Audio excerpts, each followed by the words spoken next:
Энэхүү төрийн ордонд шин сайд нарын нэрс яригдж эхлэхдээ зэрэгцээд үдээс хойш 2 намын бүлэг зарлагдаж үргэлжлүүлэн 18 цагаас төрийн байгуулалтын байнгын орогоор ерөнхий сайдын томилгоог хилцэх тав гаргажээ. За ардчилсан намын гишүүдийн зүгээс шөнөөрөөгоор бус пүрэв гаргийн өглөө ерөнхий сайдын томилгоог хилцэх саналыг гаргасан байна.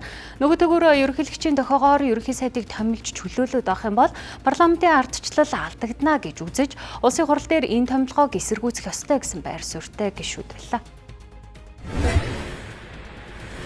Ерөнхийлөгч чинь засгийн газар байгуулдаг хүн биш. Хуулиараа бол тэр олон хулцсан байгаа шүү дээ ардын нам. Ардын намын олон хулсан нам нь нөгөө намуудтайгаа байгуулдаг. Тэгтээ одоо аль хэдийн тэг одоо чи юу надаас илүү мэдэж шүү дээ. Ерөнхийлөгчийн таван газрын дарга нь ерөнхий сайд болъё гэдэг ийм.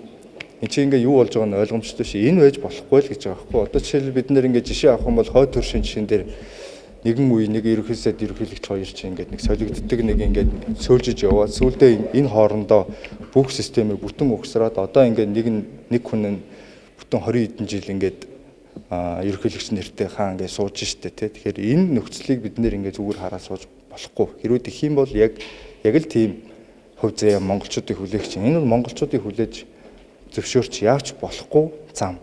Яг тэгэхээр бид нэр хоёр том хөршний дунд байдаг. Өөр улстай одоо хэлийн гарц ямар нэгэн байхгүй.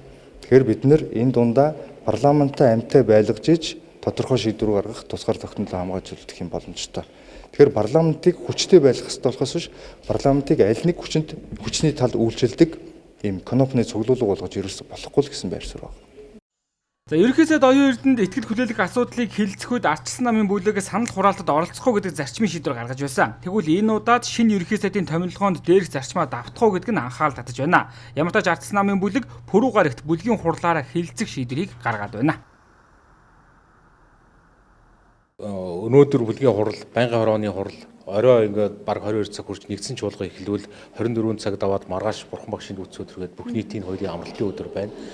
Ингээд шинэ ерөнхий сайдыг томилох асуудал бүх нийтийн амралтын өдөр хэрвээ шийдвэр гарчвал энэ өөрөө бас хууль эрх зүйн хувьд маргаантай юу үндсэн хуулийн цэц рүү явах асуудал гарах уу гэдэг ийм нюанс гарсан учраас сая би бас хурлын даргын зөвлөлтөөс сая санал гаргачлаа.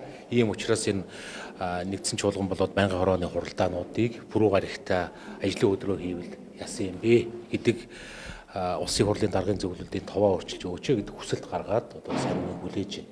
Хэрвээ тэр товоо өөрчлөгдвөл бас ингэж анханасаа хуулийн маргаантай зөвлөж дөрөвт өдөр асуудлаа хилцээд явах нь зүйтэй юм болоо гэдэг.